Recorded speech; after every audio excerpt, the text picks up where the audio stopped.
Thank you very much. Thank you. Well, thank you, President Powers, Provost Fenves, deans, members of the faculty, family and friends, and most importantly, the class of 2014. It is indeed an honor for me to be here tonight. It's been almost 37 years to the day that I graduated from UT. I remember a lot of things about that day. I remember I had a throbbing headache from a party the night before.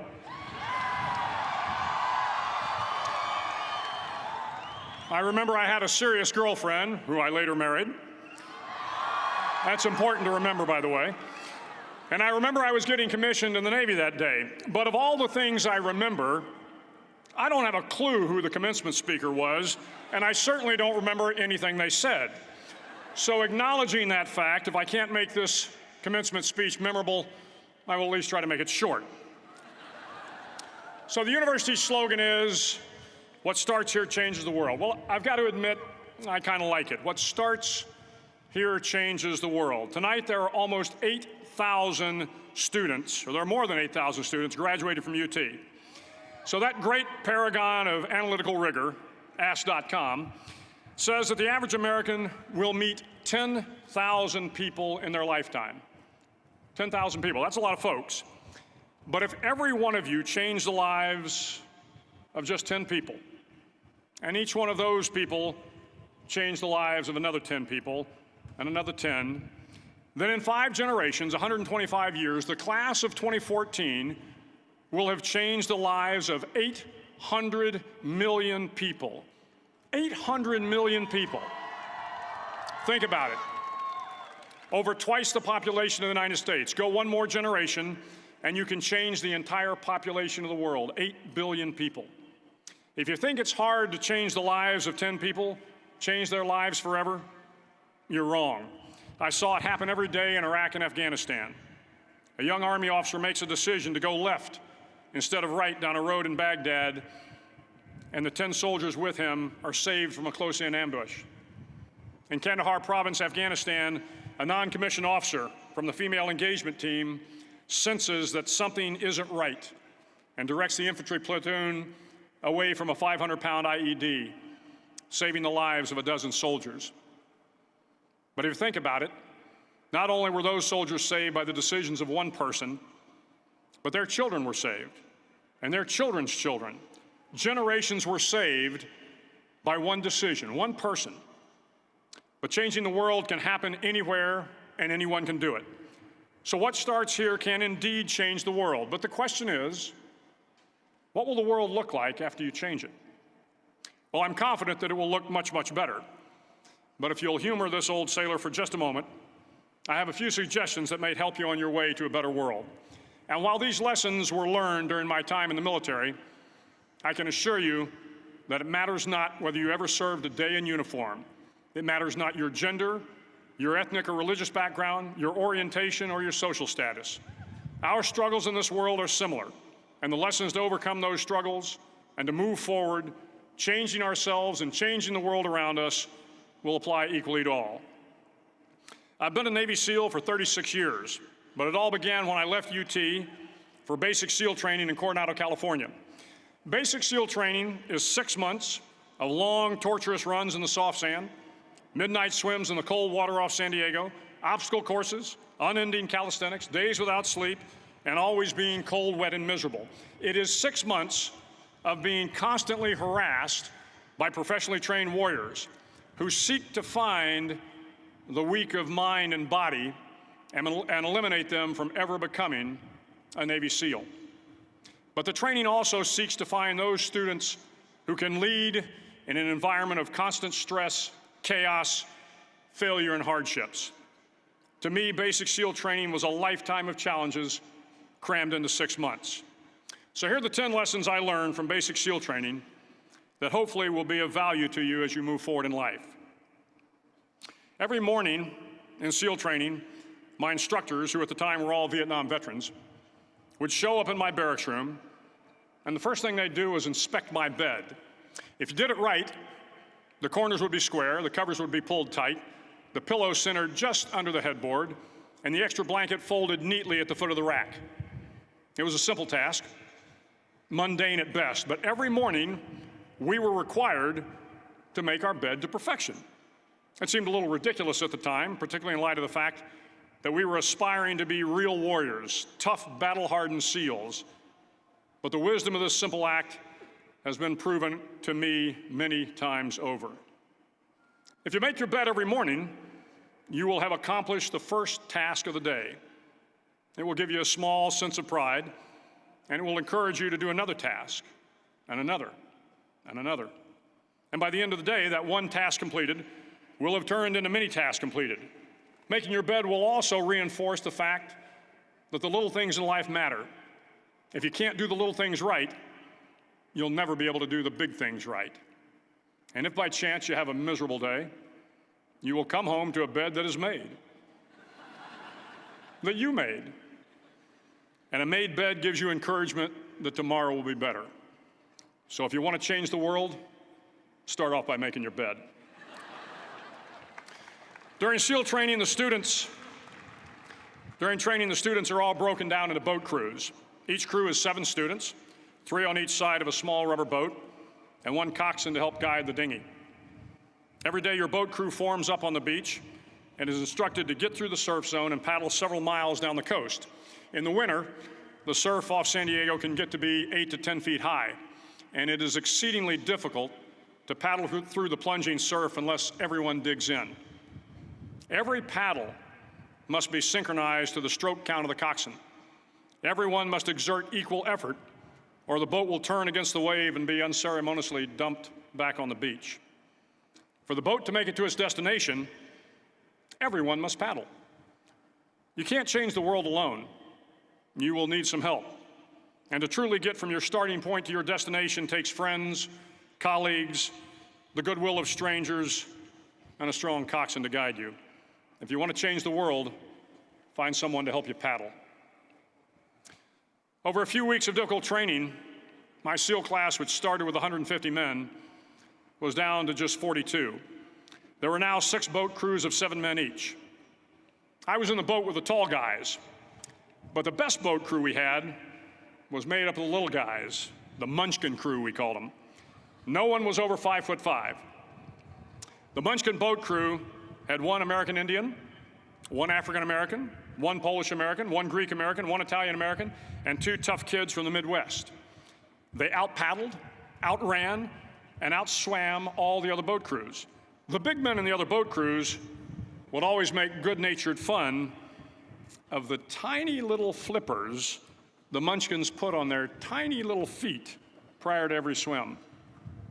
But somehow these little guys from every corner of the nation and the world always had the last laugh, swimming faster than everyone and reaching the shore long before the rest of us.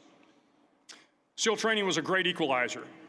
Nothing mattered but your will to succeed, not your color, not your ethnic background, not your education, not your social status. If you want to change the world, measure a person by the size of their heart, not by the size of their flippers. Several times a week, the instructors would line up the class and do a uniform inspection. It was exceptionally thorough. Your hat had to be perfectly starched, your uniform immaculately pressed, your belt buckle shiny and void of any smudges. But it seemed that no matter how much effort you put into starching your hat or pressing your uniform or polishing your belt buckle, it just wasn't good enough. The instructors would find something wrong. For failing the uniform inspection, the student had to run, fully clothed, into the surf zone, then wet from head to toe, roll around on the beach until every part of your body was covered with sand. The effect was known as a sugar cookie. You stayed in the uniform the rest of the day, cold, wet, and sandy. There were many a student who just couldn't accept the fact that all their efforts were in vain, that no matter how hard they tried to get the uniform right, it went unappreciated. Those students didn't make it through training. Those students didn't understand the purpose of the drill. You were never going to succeed. You were never going to have a perfect uniform. The instructors weren't going to allow it. Sometimes, no matter how well you prepare or how well you perform, you still end up as a sugar cookie. It's just the way life is sometimes. If you want to change the world, get over being a sugar cookie and keep moving forward. Every day during training, you were challenged with multiple physical events: long runs, long swims, obstacle courses, hours of calisthenics, something designed to test your mettle. Every event had standards, times you had to meet. If you failed to meet those times, those standards, your name was posted on a list, and at the end of the day, those on the list were invited to a circus. A circus was 2 hours of additional calisthenics, designed to wear you down, to break your spirit, to force you to quit. No one wanted a circus. A circus meant that for that day, you didn't measure up. A circus meant more fatigue, and more fatigue meant that the following day would be more difficult, and more circuses were likely. But at some time during SEAL training, everyone made the circus list. But an interesting thing happened to those who were constantly on the list. Over time, those students who did 2 hours of extra calisthenics got stronger and stronger. The pain of the circuses built inner strength and physical resiliency. Life is filled with circuses. You will fail. You will likely fail often. It will be painful. It will be discouraging. At times, it will test you to your very core. But if you want to change the world, don't be afraid of the circuses. At least twice a week, the trainees were required to run the obstacle course. The obstacle course contained 25 obstacles, including a 10-foot wall, a 30-foot cargo net, a barbed wire crawl, to name a few. But the most challenging obstacle was the slide for life. It had a 3-level, 30-foot tower at one end and a 1-level tower at the other.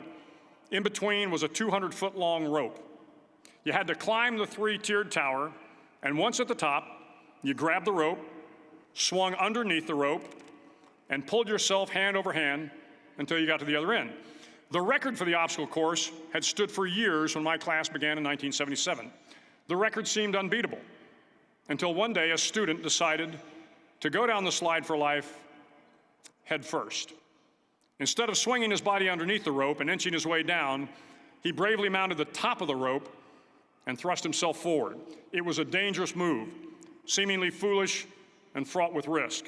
Failure could mean injury and being dropped from the course. Without hesitation, the student slid down the rope perilously fast. Instead of several minutes, it only took him half that time. And by the end of the course, he had broken the record. If you want to change the world, sometimes you have to slide down the obstacles head first. During the land warfare phase of training, the students are flown out to San Clemente Island, which lies off the coast of San Diego. The waters off San Clemente are a breeding ground for the great white sharks. To pass SEAL training, there are a series of long swims that must be completed. One is the night swim. Before the swim, the instructors joyfully brief the students on all the species of sharks that inhabit the waters off San Clemente. They assure you, however, that no student has ever been eaten by a shark, at least not that they can remember. But you are also taught that if a shark begins to circle your position, stand your ground. Do not swim away. Do not act afraid. And if the shark, hungry for a midnight snack, darts towards you, then summons up all your strength and punch him in the snout, and he will turn and swim away. There are a lot of sharks in the world. If you hope to complete the swim, you will have to deal with them. So if you want to change the world, don't back down from the sharks. As Navy SEALs, one of our jobs is to conduct underwater attacks against enemy shipping. We practice this technique extensively during training. The ship attack mission is where a pair of SEAL divers is dropped off outside an enemy harbor and then swims well over 2 miles underwater, using nothing but a depth gauge and a compass to get to the target. During the entire swim, even well below the surface, there is some light that comes through. It is comforting to know that there is open water above you. But as you approach the ship, which is tied to a pier, the light begins to fade. The steel structure of the ship blocks the moonlight. It blocks the surrounding street lamps. It blocks all ambient light. To be successful in your mission, you have to swim under the ship and find the keel, the center line, and the deepest part of the ship. This is your objective. But the keel is also the darkest part of the ship, where you cannot see your hand in front of your face, where the noise from the ship's machinery is deafening, and where it gets to be easily disoriented, and you can fail. Every SEAL knows that under the keel, at that darkest moment of the mission, is a time when you need to be calm, when you must be calm, when you must be composed, when all your tactical skills, your physical power, and your inner strength must be brought to bear. If you want to change the world, you must be your very best in the darkest moments. The 9th week of training is referred to as Hell Week. It is 6 days of no sleep, constant physical and mental harassment, and one special day at the Mud Flats.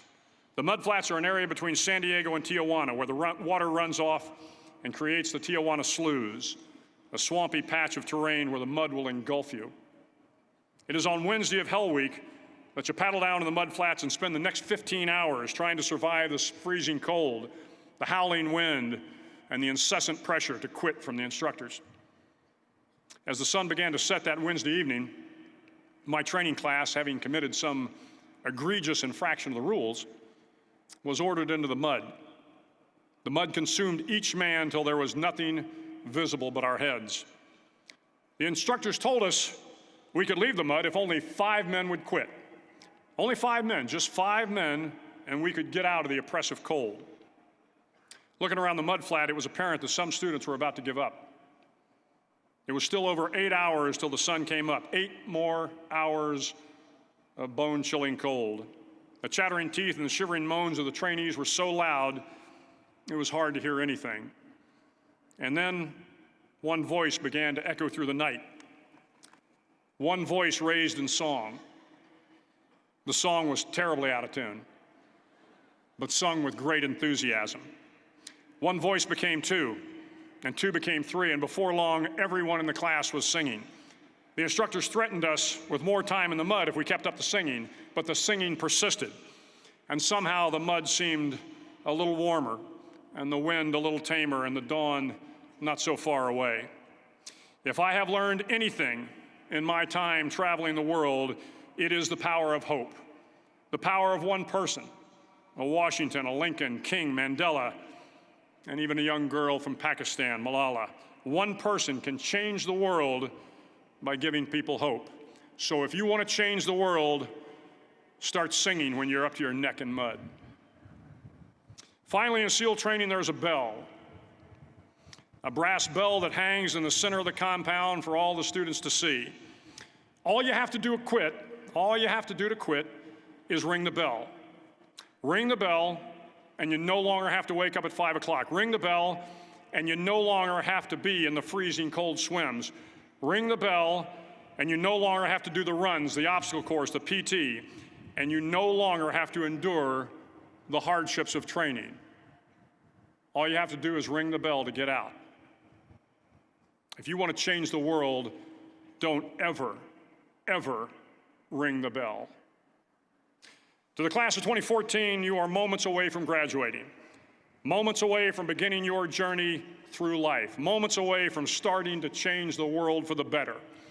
It will not be easy, but you are the class of 2014, the class that can affect the lives of 800 million people in the next century. Start each day with a task completed. Find someone to help you through life. Respect everyone.